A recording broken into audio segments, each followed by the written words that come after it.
What's up, everybody? Coach Mills here, coming at you with a brand new Overwatch video. And in this video, I'm going to be breaking down how to counter every single team composition. You see, there are many different team compositions that you can incorporate certain strategies to counter, whether that's Brawl, Bunker, Dive, Sniper Comp. The list goes on. And I'm going to be breaking it all down in this video so you know exactly what you need to do to counter every single one of these compositions. But go to the GameLeap website in the links down below for high-quality, in-depth guides, tips and tricks, and VOD reviews over every single hero in the entire game. You gotta go check it out down below right now. But without further ado, let's jump into the video. Now we're gonna be kicking it off with the first type of composition in the game, which is none other than Brawl. It's the composition that is being predominantly played right now. And essentially what Brawl is typically wanting to do is they want to physically come on top of you, not in a sus way, and they want to simply collapse on top of you and be able to eradicate you really cleanly. So you typically have characters like a Reinhardt or a Zarya, you could have a Reaper, you could have a Mei, characters that really want to fight in close, speed into the enemies, and just collapse on them and just eliminate them just like that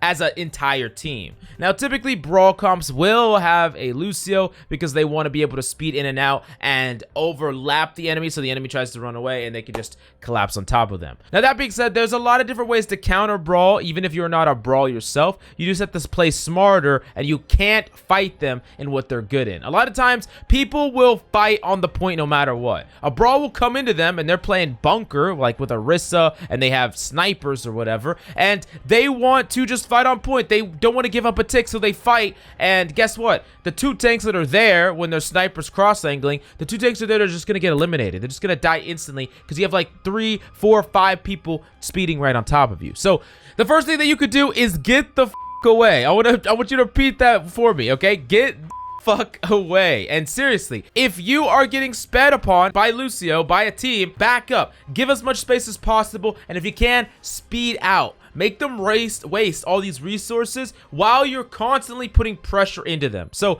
a Bunker, the thing is, they really want to time their engagements because they want to engage on top of you with their speed, with their abilities, with their Mei wall, with their bubble from Zarya, and with Rein's shield. But if you keep backing away, eventually you can keep focusing that Ryan Shield's focusing it down, and then eventually you can go reclaim the space as their resources are over. Sometimes you'll find an opportunity where they really overblow their resources, like they speed into you and they really try to go in hard with all their abilities. You back up, you survive that initial onslaught, you stabilize, then you go back in and they don't have all these abilities and you could force them off or kill them. That's amazing. Another reason why you would want to keep backing up is like if you have those cross-angling snipers, you give your snipers more time to hit those shots. Because I see this often where a team will have like, I don't know, a Widow and a Hanzo, right? And they're doing their own thing, they're on the high ground and you're on point, the enemy rush and then you die and you're like, what the hell, snipers, why didn't you get any kills? Well, you didn't really give them that much time. You didn't kite away, you didn't back up. You basically gave them from the moment they came around the corner to the moment they touched you, which was like 4 seconds. They had 4 seconds to get a snipe.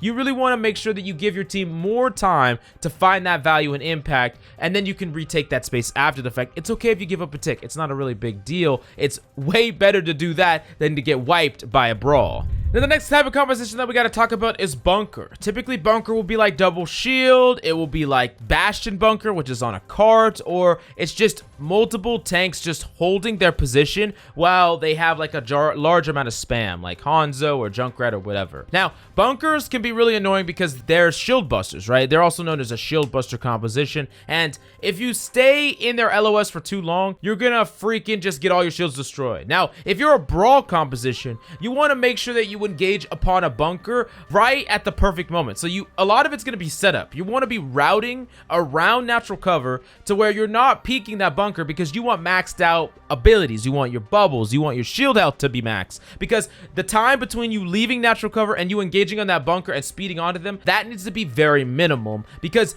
if you stay in open space for too long, they're just going to eradicate all your shields and all your resources. So you got to make sure to time your engagements really appropriately, and it's really important for you to make sure that you are not wasting all these resources before you're actually on top of the enemy. And when you're up close and personal, that is your bread and butter. That's where you're gonna win all the duels. You're gonna be able to just swing on the enemy. They play far better at a range, but when you're on top of them, you're gonna be way more effective. And typically, you want to try to delete the tanks first if you can, if you're a Brawl up against a bunker. Now, things are different if you're like a dive composition, right? With a Winston or a Diva or whatever, you typically want to be diving on the backline. Now, one of the biggest problems with playing a freaking dive composition when you're up against a regular bunker is Baptiste. Immortality Field is a and you got to make sure that your DPS is actually focusing that, because if you're a monkey that jumps in, a diva that goes in, a ball that slams in, someone or everyone has to focus the immortality field, because otherwise the enemy team is going to be able to stabilize, right? But luckily for you, something that is also played with bunker a lot is something like a freaking Zen. So that's something that you can actually target if you see it.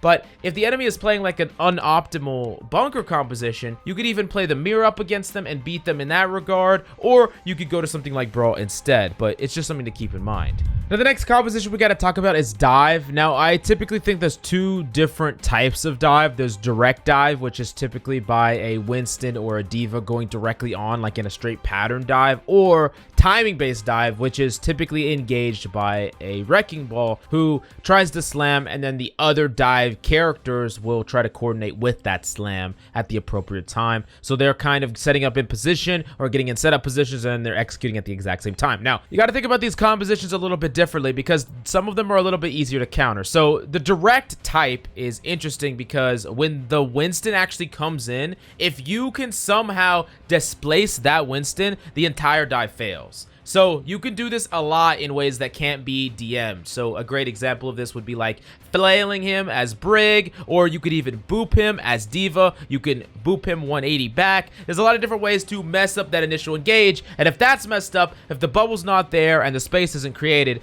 the rest of the dive is typically going to go pretty poorly. Now, as far as hitting him with other types of CC, like a McCree stun or a sleep, that is going to depend on what the Diva is doing. So you really need to be hyper conscious of how she's engaging. Is she DMing her Winston? And then also play around bubble timing, because some Winstons like to pop the bubble midair and block those types of things. So I would typically say err on the side of trying to sandbag these abilities as long as you can. Sometimes you just gotta throw them because you're gonna die, but if you could try to sustain a little bit, back up, kite, and then find an opportunity to guaranteed get this ability off or these CC abilities off, that can be the way that you just completely shut down the dive altogether. But you do gotta be very careful when you are dropping to some low health totals. Sometimes treasures will be on the flanks, Doomfist will be flying in, a Genji can just finish you off with a dash combo. So you gotta be a little bit careful sometimes, and depending on what the enemy is doing and how they're setting up, sometimes it's best to actually just fire off the ability right away and just try to get value before you're just getting instant.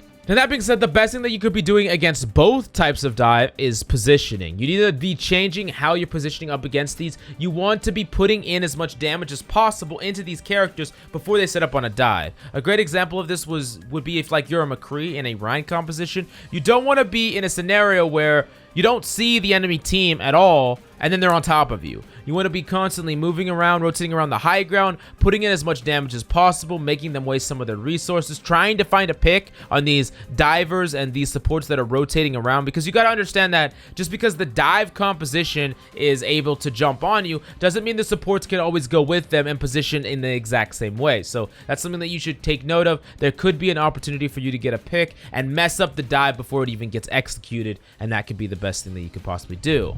Now, the last type of composition that I really wanted to talk about is the sniper comp, which could be really annoying. Sniper comp can be done in a couple different ways. They could be doing it with a Wrecking Ball, or they could just have like a frontline base, like a Rhine or double shield or Rhine Zarya, and there's snipers on different sides, and it's kind of really hard when there's cross-angling snipers and things like that. Well, there are several ways to punish this type of composition or fight this type of composition. You could just take the sniper duel, right? You go snipers yourself and you fight them if you're a sniper player, or if you are a tank, you could play freaking Wrecking Ball and just on that Widow, just follow her around, ruin her day. Now that being said, that's not the only way that you can fight. You could set up a brawl where you're playing really tight as a team and you try to engage upon the tanks and delete them before the snipers get value. You got to be very hyper cognizant of where the snipers are set up in their sight lines, because you never want to risk getting picked up before you actually engage. Another opportunity is to play a dive composition and try to dive the supports. The enemy team is inherently not going to have as much CC or peel potential because they have snipers, so you can really attack the vulnerable supports and try to get picks on them. And even if the snipers are able to get picks after the fact, it's not going to really matter if you manage to cut off their form of sustain,